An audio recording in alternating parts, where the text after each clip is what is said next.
Title: The Box in the Corner. In the middle of a small apartment in São Paulo, Brazil, lived a woman named Alma. She was 38 years old, lived alone with her 2 cats, Pepper and Luna, and worked as a digital marketing specialist.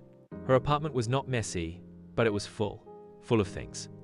Full of items that carried memories, some joyful, some painful, and many forgotten. Alma was a collector, not of stamps or coins, but of moments captured in objects. She had birthday cards from her teenage years, mismatched mugs from her college days, and clothes she hadn't worn since her 20s.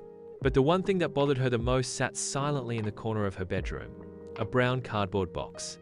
The box had been there for 4 years. It had gathered dust, and every time she cleaned her room, she would glance at it and move on. "Not today," she'd always whisper, as if the box could hear her. Inside that box were the last pieces of a chapter she'd long closed: her marriage. Alma had been married for 6 years. It ended quietly, without yelling or drama. Her ex-husband, Diego, had simply changed. Or maybe they both had. They grew apart like branches of the same tree reaching in different directions. The love faded slowly, like the color of an old photograph. After the divorce, Alma packed up his remaining things and placed them in that box. A photo album, a concert ticket, an old sweater that still smelled faintly of his cologne, and a letter he had written her on their 3rd anniversary. She couldn't bring herself to throw them away, but she wasn't ready to face them either. Years passed. She moved on. She changed jobs, took salsa classes, traveled to Buenos Aires and Berlin, but the box remained. One Sunday morning, Alma woke up to the sound of Pepper knocking over a plant pot.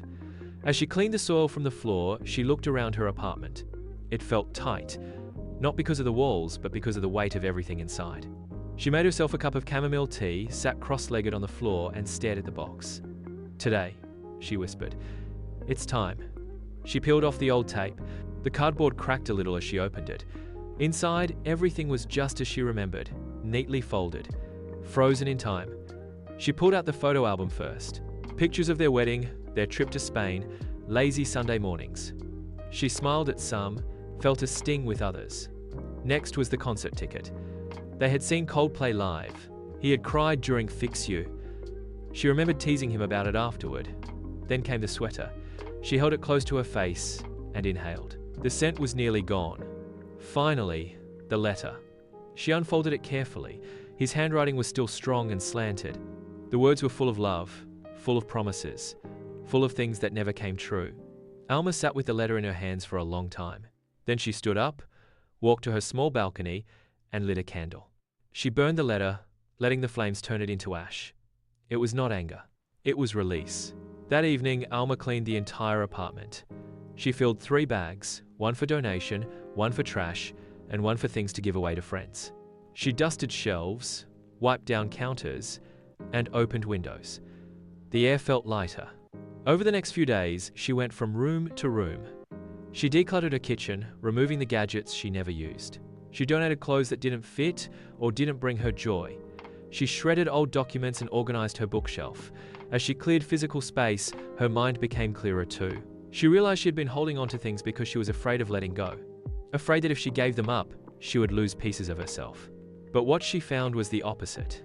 With every item she released, she discovered something new. A new corner of her home, a new piece, a new version of herself.